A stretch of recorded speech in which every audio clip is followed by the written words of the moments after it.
Assalamualaikum warahmatullahi wabarakatuh. Kembali dengan saya Novita Dwi Lestari dengan NPM 7420120166. Hari ini saya akan mencoba untuk mereview mata kuliah hukum pidana di pertemuan keempat dengan dosen Ibu Profesor Dr. Hajah Heni Nuraini SHMH dengan asisten dosennya Bapak Dr. M. Rendi Aridayandi SHMH. Di pertemuan keempat kali ini akan menuju ke titik yang ketiga, turut serta melakukan atau made plagiar. KUHP tidak memberikan penjelasan, tetapi turut serta melakukan adalah orang yang turut berbuat atau turut mengerjakan terjadinya sesuatu. Syarat turut serta melakukan yang pertama, adanya kerjasama secara sadar. Kerjasama di sini harus ditujukan pada suatu perbuatan yang berupa kejahatan. Yang kedua, adanya kerjasama fisik yang berarti pelaku ikut berperan dalam suatu perbuatan tersebut. Yang keempat, menggerakkan dan menyuruh atau penganjur.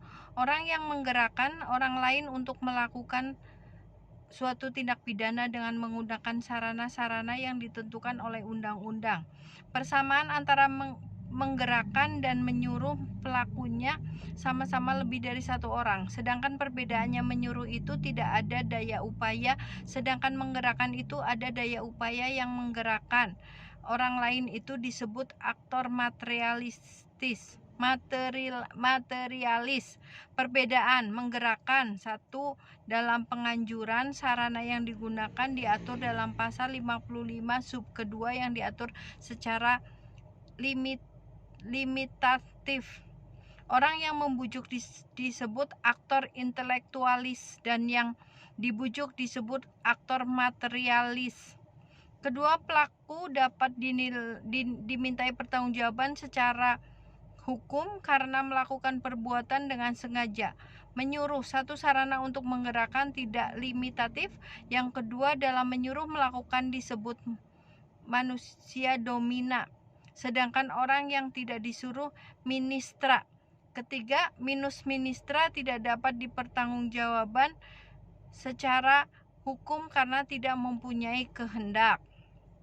Kemudian, syarat pemindanaan bagi penganjur atau penggerak: satu, adanya kesengajaan untuk menggerakkan orang lain untuk melakukan perbuatan yang dilarang.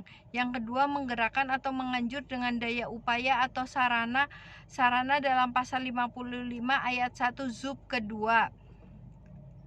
Pembuat material dapat dipertanggungjawabkan secara hukum. Tujuan dari pasal 55 ayat 1 untuk kepastian hukum, pedoman bagi hukum dalam pembuktian.